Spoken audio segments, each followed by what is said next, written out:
Praise the Lord, hallelujah. परमेश्वर का धन्यवाद हो कि खुदावंद ने एक बार फिर से हमें प्रभु का वचन सुनने के लिए कुछ लोगों को इकट्ठा करा और बाकी जो लोग हैं वीडियो के द्वारा इस प्रभु के वचन को सुनेंगे। मेरे अजीजों, आज उद्धार के विषय में मैं आपके साथ बातचीत जो है वो करूंगा। जो आज का मेरा विषय है वो है फॉरगिवनेस, यानी क्षमा। फॉरगिवनेस, क्षमा। क्योंकि क्षमा जो है, इसका जो क्षमा शब्द है, इसको समझने की और इसको लेने की आज हमें जरूरत है। क्योंकि मनुष्य के पतन के कारण, यानी आदम के पाप के कारण जब वो पापी हो गया, तो पाप एक ऐसी चीज है जो मनुष्य को कभी भी स्वर्ग में जाने नहीं,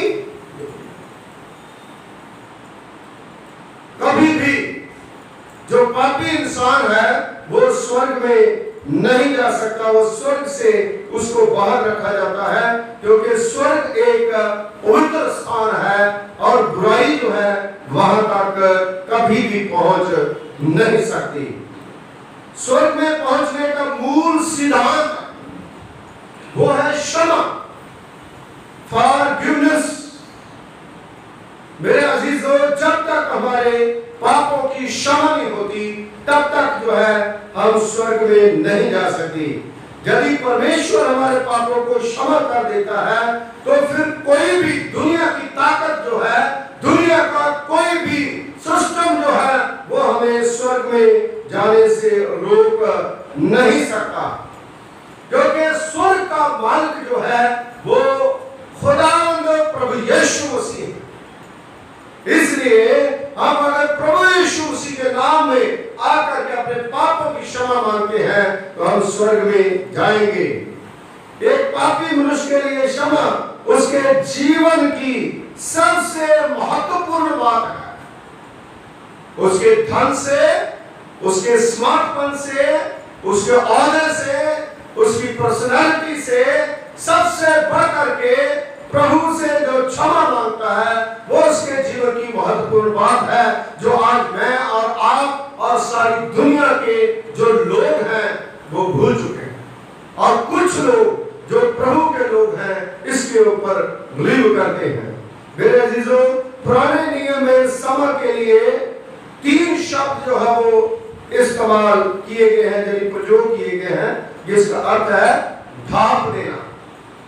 किसी चीज को ढांप देना और फिर वो दिखाई नहीं देता।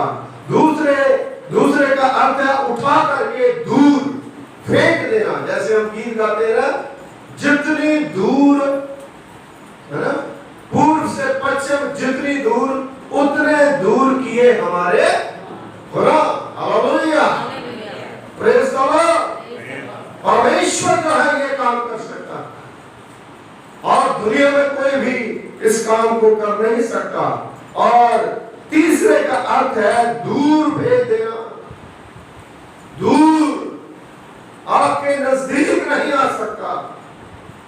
मेरे अजीजों, नए नियम की जो क्षमा है उसमें हम आपको बताएंगे ओल्ड टेस्टामेंट और न्यू टेस्टामेंट में मसीह के बलिदान के द्वारा पूरी तरह से अनुग्रह के उद्धार पर, जैसे हमारी कोई खूबी नहीं है, हमारी कोई लियाकत नहीं है, हम इसमें कितने काबिल नहीं है कि अपने आप कहे कि हमारी खूबी से हमारे पाप क्षमा हो गए। नहीं, यीशु मसीह के बलिदान के द्वारा, उसके क्रूस के ऊपर जो खून बहाया उसके द्वारा हमारे पाप जो है वो क्षमा हुए। उसके अनुग्रह के उद्धार पर पापी को उसके पापों का उद्धार मिल सकता है।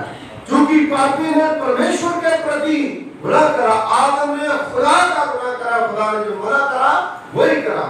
इसलिए केवल परमेश्वर ही उसके पाप क्षमा कर सकता। मेरे कहने का मतलब है कि अगर खुदा के प्रति इंसान गुनाह करता तो उसको खुदा ही क्षमा कर सकता। यदि मेरा थोड़ा जब मेरी कोई चीज आप चुरा लेते हैं तो आपको मैं ही क्षमा कर सकता हूं, दूसरा बंदा नहीं कर सकता। और इसी प्रकार यदि आप भारतवर्ष के किसी कानून को तोड़ते हैं तो उसके लिए मैं आपको क्षमा नहीं कर सकता, क्योंकि जो भारतवर्ष का कानून है उसके अकॉर्डिंग ही आपको वो क्षमा देंगे या आपको अनुग्रह देंगे, वो उनका काम है। लेकिन जो खुदा के प्रति आज दुनिया गुनाह कर रही है उसके प्रति खुदा ही आपको क्षमा कर सकता है और स्वर्ग में ले जा सकता है। बाकी सारी चीजें जो है इंसान कर सकता है, लेकिन स्वर्ग में ले जाने का जुम्मा जो है वो किसका है? परमेश्वर प्रभु का। थ्रू प्रभु यीशु मसीह हम उसके पास जा सकते हैं। मेरे अजीजों, जब आप परमेश्वर का कानून या व्यवस्था तोड़ते हैं तो पृथ्वी का कोई मनुष्य आपको क्षमा नहीं कर सकता, केवल परमेश्वर ही आपको क्षमा कर सकता है। जैसे लूका की इंजील उसका 7वां बाब उसकी 36वां से लेकर के जब आप पढ़ोगे तो वहां पर एक फरीसी के घर में जब प्रभु यीशु मसीह भोजन कर रहे थे तो वहां पर एक पाप से भरी हुई औरत, पापनी औरत जो है वो आई, वो रो रो के आंसू बहा बहा के प्रभु यीशु मसीह के पांव को बार बार पूंछने लगी, उसको चूमने लगी और दूसरी जगह पर यह भी लिखा अपने बालों से यीशु मसीह के पांव को पूंछने लगी। और फरीसी लोग जो हैं वहां पर जो लोग थे वो कहने लगे, क्या ये भविष्यवक्ता नहीं हो सकता? क्या ये भविष्यवक्ता नहीं है? नहीं हो सकता, क्योंकि इसे पता नहीं है, ये पाप से भरी हुई है। लेकिन मेरे अजीजों, प्रभु यीशु मसीह का कानून क्या है? जो पश्चाताप करते हैं, जो आंसू बहाते हैं, उनको वो क्षमा करता है। और प्रभु यीशु मसीह ने कहा, जा बीबी तेरे विश्वास ने तुम्हें क्षमा कर दिया, जा फिर पाप ना करी। Hallelujah, praise the Lord. देखिए खुदा ने किस तरह से उसको क्षमा करा। आज मैं और आप कितने भी पापी क्यों नहीं, कितने भी गुनाह से भरे क्यों नहीं, परमेश्वर के पास आकर के आप क्षमा मांग लीजिए और परमेश्वर आपको क्षमा कर देगा। प्रभु यीशु मसीह आपको क्षमा कर देगा। और देखिए उसको क्षमा कर दिया खुदा ने। लोग तो निंदा करने लगे, आज भी बहुत से लोग जो है प्रभु यीशु मसीह की निंदा करते हैं, लेकिन मेरे अजीजों, खुदा यीशु मसीह जो है वही आपको क्षमा करने की सामर्थ्य जो है वो रखता है। जब आपके परमेश्वर का नियम तोड़ा है तो क्षमा के लिए भी किसी मनुष्य के पास जाने की जरूरत है, किसी जादूगर के जाने की पास जाने की जरूरत है, किसी हाथ देखने वाले के पास जाने की जरूरत है ना? कहीं पर भी जाके जलेबियां खाने की जरूरत नहीं है। हमारा प्रभु यीशु मसीह जो सच्चा परमेश्वर है, जिसने कलवरी क्रूस पर वो कुर्बानी दे दी, जिसके द्वारा हमारे पाप क्षमा हुए, उसी के पास हमें जाने की जरूरत है। क्षमा के लिए मानव के पास नहीं, बल्कि प्रभु यीशु मसीह के पास हमें सीधे जाने की जरूरत है। मेरे अजीजों, कोई दुनिया का बंदा जो है वो आपके पाप क्षमा नहीं कर सकता। सिर्फ प्रभु यीशु मसीह जो है आपके पाप जो है वो क्षमा कर सकता। पहला यूहन्ना उसका पहला बाब उसकी 9वीं आयत में लिखा है, यदि हम अपने पापों को मान लें तो वह हमारे पापों को क्षमा करने और हमें सब अधर्म से शुद्ध करने में विश्वास योग्य और धर्मी है। हालेलुया। वो है प्रभु यीशु मसीह जो विश्वास योग्य है, जो धर्मी है, जो हमारे पापों को क्षमा कर सकता है। और जितनी बार हम पाप करते हैं उतनी बार ही खुदा जो है वो हमें क्षमा करता है। मेरे अजीजों, वह परमेश्वर पवित्र व्यवस्था का देने वाला है। कोई उसने बुरी व्यवस्था नहीं दी, पवित्र व्यवस्था का देने वाला परमेश्वर है। पापियों को क्षमा प्रदान करने वाला हमारा प्रभु यीशु मसीह है। उसने कहा, हे पिता ने क्षमा कर, ये नहीं जानते कि ये क्या कर रहे हैं। यीशु परमेश्वर और परमेश्वर का पुत्र दोनों है, इसलिए उसे पापों की क्षमा करने के लिए नियुक्त किया गया है, नियुक्ति दी गई, उसके पास अधिकार दिया गया है। प्रेरितों के काम उसका 5वां बाब उसकी 31वां आयत में लिखा है, उसी को परमेश्वर ने प्रभु और उद्धारक ठहरा करके अपने दाहिने हाथ में से सर्वोच्चतम कर दिया कि वह इस्राएलियों के मन फिराओ की शक्ति और पापों की क्षमा प्रदान करे। हालेलुया। वही है जो हमारे पापों की क्षमा कर सकता। अगर वो पापों की क्षमा ना करता तो आज हम मर जाते। ओल्ड टेस्टामेंट में जो गुनाह करता था उसको उसी समय सजा मिलती थी, लेकिन आज हमें सजा क्यों नहीं मिलती? क्योंकि प्रभु यीशु मसीह का अनुग्रह है। खुदावंद हमें बार बार मौके देता है। क्षमा का माध्यम ओनली जीसस क्राइस्ट है, यीशु क्रिस्ट है। प्रेरितों के काम उसका 13वां बाब उसकी 31वां आयत में लिखा है, इसलिए हे भाइयों तुम जान लो कि इसी के द्वारा पापों की क्षमा का समाचार तुम्हें दिया गया। यीशु मसीह के द्वारा ये पाप के भार से दबी हुई आत्माओं के लिए उद्धार का एक मार्गदर्शन है। हालेलुया। जो आत्माएं, हमारी आत्माएं घायल हो जाती हैं, हमारी आत्मा जो है वो दिल करते हम मर जाए, क्या करें, हमें तो रास्ता नहीं मिलता। लेकिन मेरे जीजो यीशु मसीह कहता है तुम्हें घबराने की जरूरत नहीं, तुम्हें मरने की जरूरत नहीं है। कोई बात नहीं मेरे बच्चे, तू मेरे पास आ, मैं तेरे सारे पाप जो है क्षमा। इंसान हमारे लिए कुछ भी सोचे, लेकिन खुदा के पास आने से हमारे पाप क्षमा हो जाते हैं। फॉरगिवनेस, मेरे जीजो क्षमा हमारे जीवन में होनी बहुत जरूरी है। लूका के इंजील उसका 7वां बाब उसकी 36वीं आयत से लेकर के जब आप पढ़े तो उद्धारकर्ता ने व्यक्तिगत रूप से उस स्त्री को क्षमा प्रदान करी। आज व्यक्तिगत रूप से हम परमेश्वर के सामने आए और परमेश्वर जो है वो हमें क्षमा देने के लिए तैयार है। मरकुस की इंजील उसका 2 बाब उसकी 9वीं आयत में यीशु ने व्यक्तिगत रूप से झोले के मारे हुए मनुष्य को क्षमा प्रदान कर दी। तीसरी बात जो मैं आपको बताऊंगा, क्षमा का आधार। क्षमा का आधार क्या है? नंबर 1, क्षमा प्रभु की करुणा के आधार पर दान दी गई है। उसकी अनुग्रह के, हमारी कोई खूबी नहीं। हमें ऐसा कोई काम नहीं है जिसके द्वारा हम क्षमा किए जाए। हम तो मर जाएंगे तो हमें दूसरी समय दंड मिल जाए जैसी गलतियां हम करते हैं। लेकिन यीशु मसीह जो है वो अपने अनुग्रह करुणा के आधार पर हमें क्षमा देने के लिए तैयार है।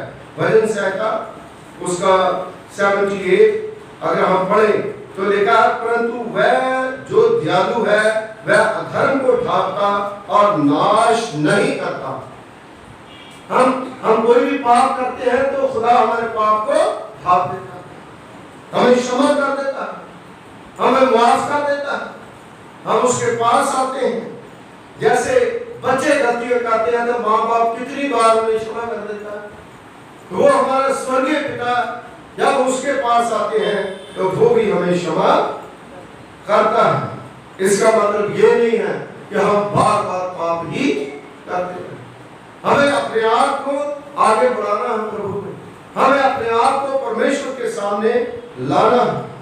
और क्षमा यीशु क्रिस्ट के लहू के आधार पर दान जो है वो हमें दी गई है। दूसरी बात, यीशु मसीह के लहू के, इफिसियों उसका 1 बाब उसकी 7वीं है, हमको उसमें उसके लहू के द्वारा छुटकारा जो है मिला है, अर्थात हमारे अपराधों का, हमारे पापों का छुटकारा जो है उसने हमें दिया है। मेरे अजीजों, हिजकिय्याह उसका 18वां बाब उसकी 4थी आयत में लिखा है, पाप मृत्यु लाया। जो पाप है वो मृत्यु लाता है, क्योंकि मनुष्य ने पाप किया इसलिए उसने इसके फलस्वरूप उसका मरना अवश्य है। उत्पत्ति की पुस्तक उसका 2 बाब उसकी 17 आयत में, क्योंकि जिस दिन तू उसका फल खाए उसी दिन तू अवश्य मर। खुदा का जलाल जो है तुमसे उठ जाएगा। कपड़े तो तुम अच्छे पहनोगे, कारोबार तो तेरा वैसा ही है, लेकिन तुम्हारी हमारी आत्मा जो है बोझ के नीचे दबी है। इसलिए खुदा कहता है, हे परिश्रम करने वालों, बोझ से दबे लोगों, मेरे पास हो, मैं तुम्हें आराम दूंगा। वो हमें क्षमा करेगा। हम जब उसके पास आते हैं तो हमारी इम्यूनिटी पावर जो है वो बढ़ जाती है, हमारी ताकत बढ़ जाती है, हमारी जो सोच है, जो हमारी आशा है वो बढ़ जाती है। दुनिया में कोई नहीं है जो हमें बचा सकता है, सिर्फ खुदा है जो हमें बचा सकता है। पाप के भुगतान के लिए परमेश्वर ने सदा ही अपने लहू की अपेक्षा रखी, जो मृत्यु का प्रतीक है। यीशु मसीह जो है उसने अपनी जान देकर के हमें बचाया है।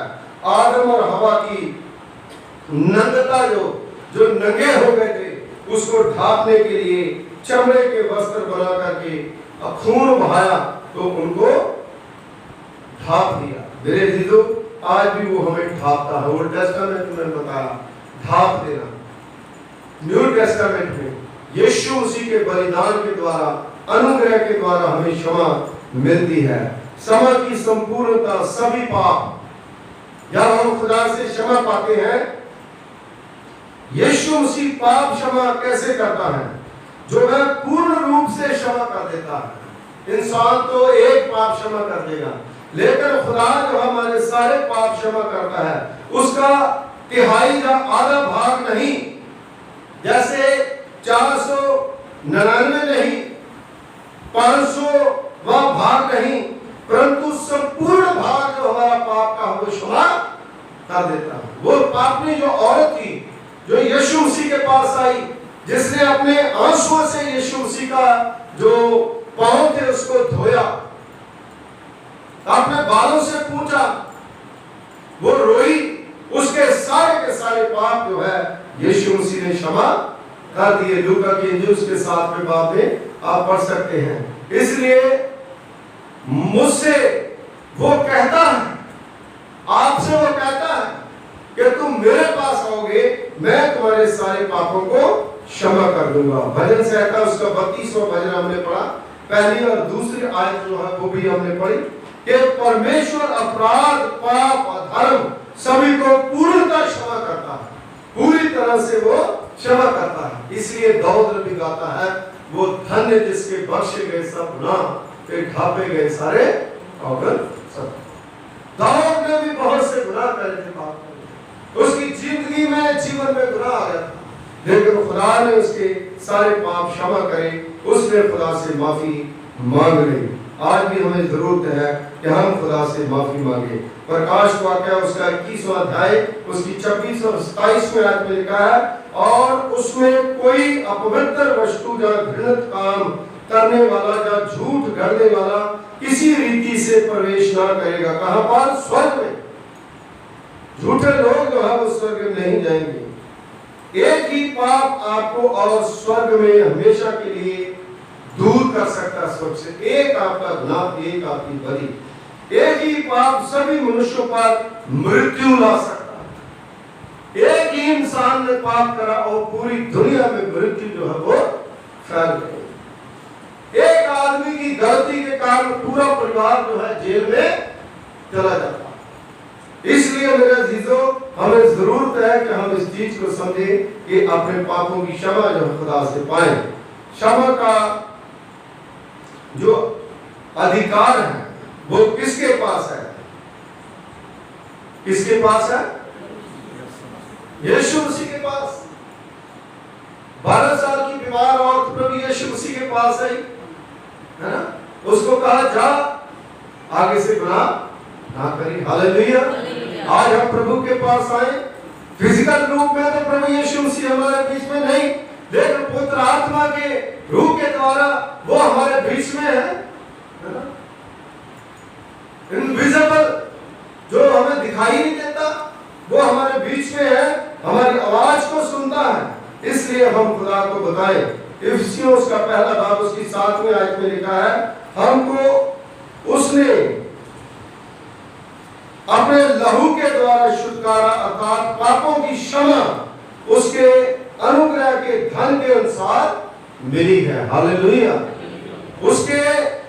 लहू बहाने के द्वारा हमें क्षमा जो है वो प्राप्त हुई है। मेरे अजीजों, क्षमा की कुछ शर्तें हैं, हमें क्या क्या करना चाहिए, आज जरूरी है।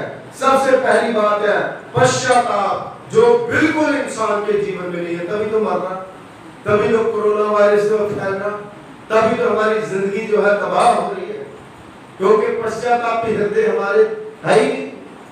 पश्चाताप करना बहुत जरूरी है, पछताना चाहिए। जो बुरे काम हम करते हैं उससे पछतावा हमें होना चाहिए। प्रेरितों के काम उसका 5वां बाब उसकी 31वीं आयत में लिखा है, वह इस्राएलियों को मन फिराव की शक्ति और पापों की क्षमा प्रदान करे। पश्चाताप क्षमा से पहले आता है। जब क्षमा खुदा से पानी है, फॉरगिवनेस पानी है, तो पहले पश्चाताप, रिपेंट,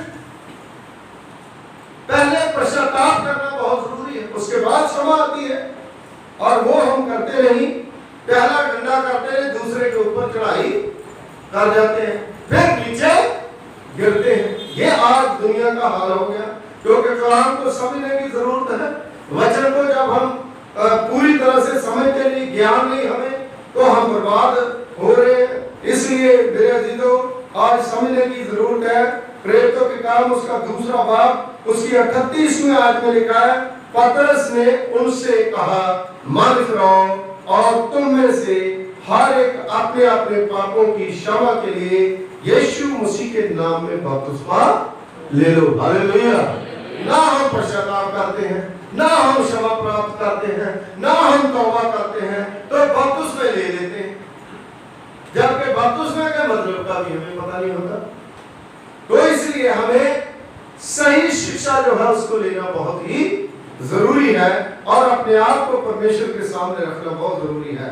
पहली चीज है क्षमा की शर्तें क्या है, पश्चाताप। दूसरा बिलीव, विश्वास करना।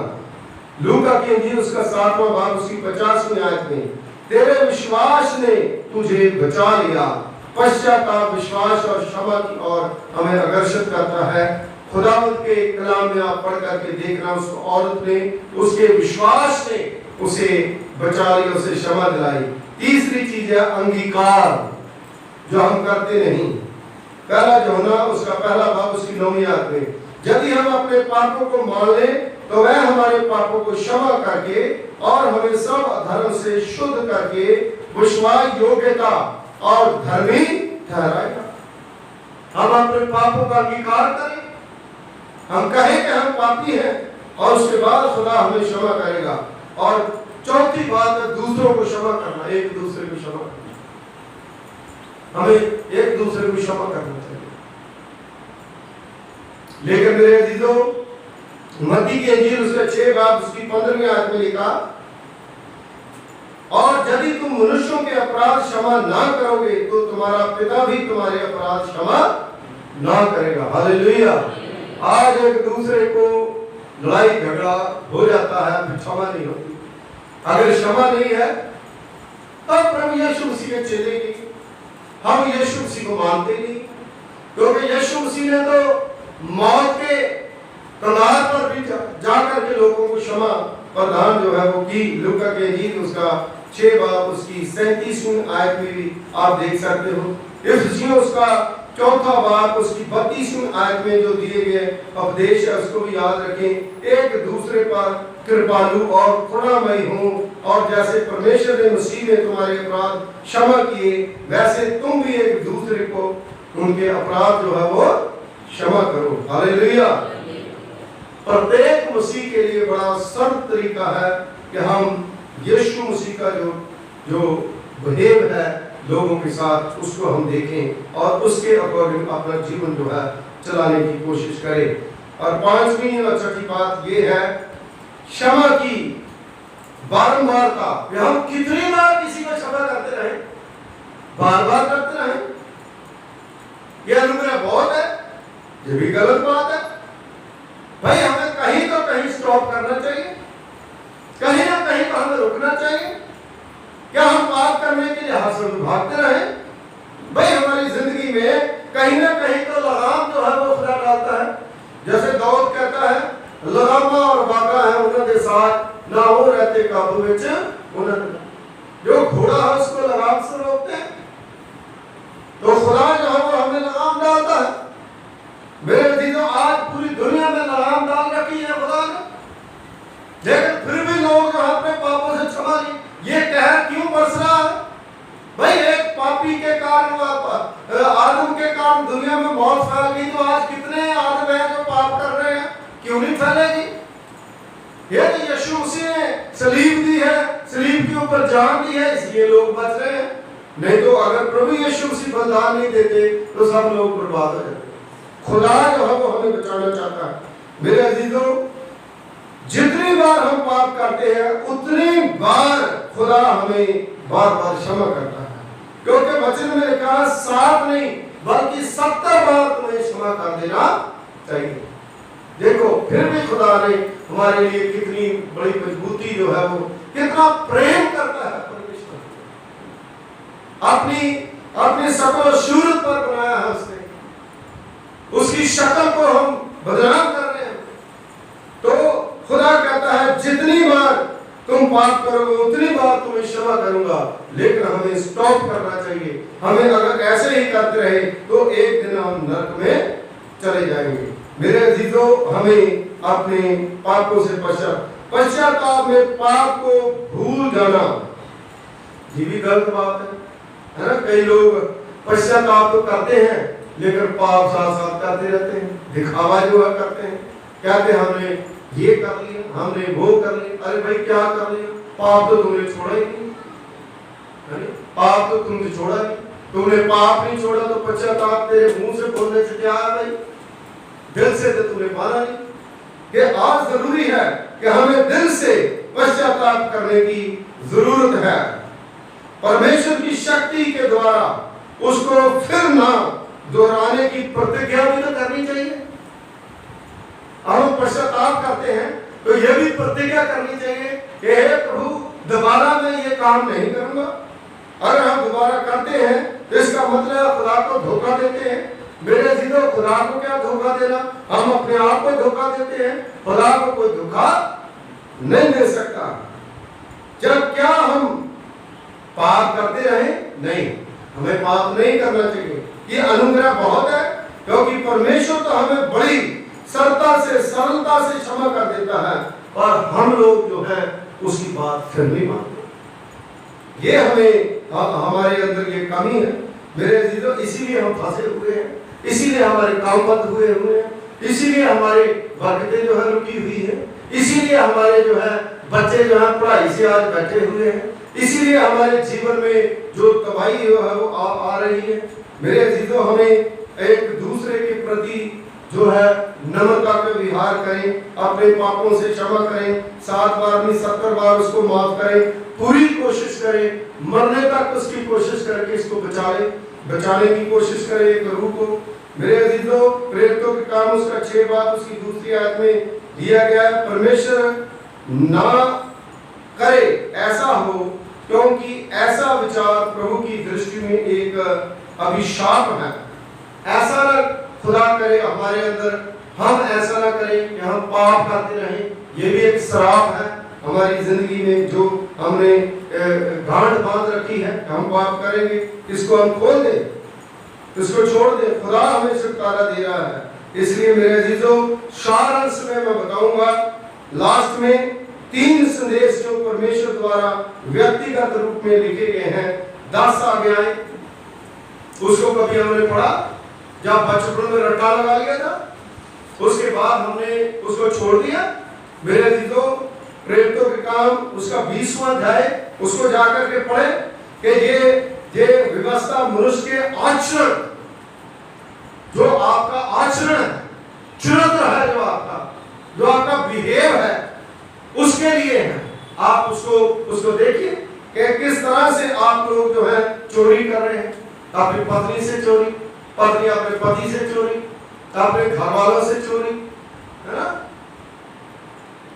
खुदा के हर काम की चोरी, पासपान चोरी, पासपान से चोरी। जो चोरियां हम कमा रहे हैं, वो 10 हुक्म जो है लिखे हैं, हमारा चरित्र जो है वहां पर सामने आएगा। हमारा आचरण जो है वो सामने आएगा। ये एक व्यवस्था इंसान के चरित्र के लिए दी गई है।